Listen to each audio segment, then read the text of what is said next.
ایک خوبصورت گاؤں میں ایک چھوٹا سا لڑکا رہتا تھا جس کا نام علی او تھا۔ علی بہت ذہین اور شرارتی تھا، لیکن اسے محنت سے کام کرنا پسند نہیں تھا۔ وہ ہمیشہ آسان راستہ تلاش کرتا تھا اور اکثر شارٹ کٹ اپنانے کی کوشش کرتا تھا۔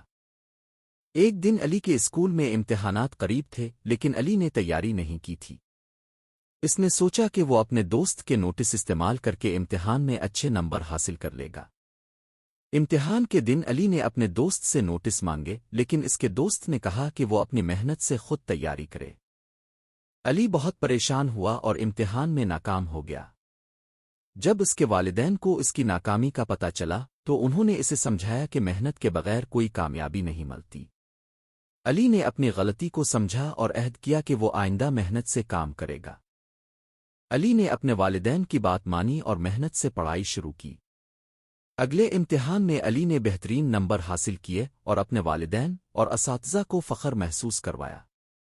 اس کہانی سے ہمیں یہ سبق ملتا ہے کہ محنت کا پھل ہمیشہ میٹھا ہوتا ہے اور بغیر محنت کی کامیاب ممکن نہیں۔